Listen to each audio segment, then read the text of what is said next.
This month, the Supreme Court basically just told the former president, who has been convicted of fraud, that going forward, he will be immune for activity we know he is prepared to engage in if he gets back into the White House. Recall, Donald Trump has openly vowed, if reelected, to be a dictator on day one, that he will weaponize the Department of Justice against his political enemies, that he will round up peaceful protesters and throw them out of our country, and even, quote, terminate the United States Constitution.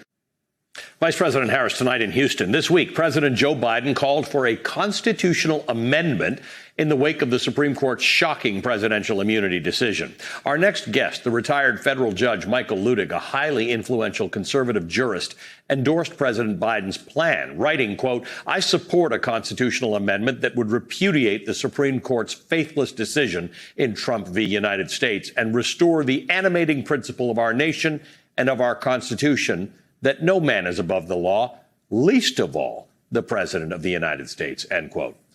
Luttig lambasted the Supreme Court's abominable decision as one that cut the heart and soul out of America's democracy and the rule of law. Quote, "No longer can it be said that in America no man is above the law, because on that day, the Supreme Court held that the President of the United States, and in particular the former President of the United States, actually is above the law," end quote. Judge Luttig was a stalwart conservative. He worked with then-future Supreme Court Justice John Roberts in the Reagan administration. In 2005, Judge Luttig was on the shortlist for the Supreme Court seat that's now held by Samuel Alito.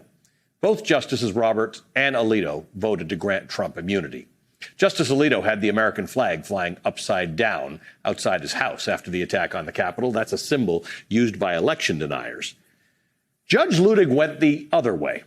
In the days before January 6, 2021, Judge Luttig, who was then a private citizen, advised Mike Pence that he had no power to overrule the Electoral College results, giving the then Vice President the cover that he needed to do the right thing.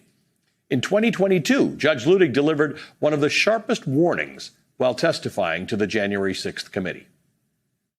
Donald Trump and his allies and supporters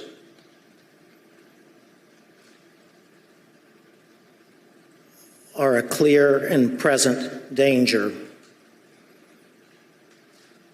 to American democracy. And right now, Trump has told his supporters, quote, "You'll never have to vote again." Joining us now, former United States Court of Appeals Judge Michael Luttig. Judge Luttig, it's always a pleasure to see you again. Thank you for being with us. You know, I just had a conversation with Mayor John Giles of Mesa, Arizona, who had words that echoed what you said to the January 6th committee. He said these election-denying Republicans, he was talking about Arizona, are, he said, a danger to the Republic. You have used this language. You're not saying this is outlandish and wacky. You're saying it's an actual danger. I have, Ali, and thank you for having me on tonight. It's always a pleasure. A stake was driven through the heart of America's democracy on January 6, 2021, and it has been teetering on a knife's edge ever since. You referenced my testimony before the January 6th committee. There I said, essentially a year later, that the former president was a clear and present danger to American democracy for what he had done and what he had attempted to do on January 6, 2021. For the past 3.5 years, the former president and now his Republican Party have continued to deny January 6th, and they've continued to defy Americans' democracy and the rule of law to this day. And in fact, they're campaigning on their view that January 6th was needed and right.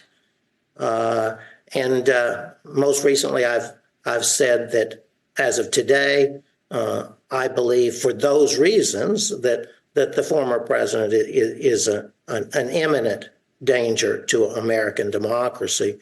You know, Ali, it's America's democracy and the rule of law that have made America the beacon of freedom to the world and made America the envy of the world for almost 250 years. And as you said, with Trump versus United States, the Supreme Court cut the heart and soul out of America's democracy and the rule of law. Americans fought the Revolutionary War against the British Crown in order to secure this nation's independence and to create a new nation with a constitutional government in which no man, least of all the President of the United States, would be above the law.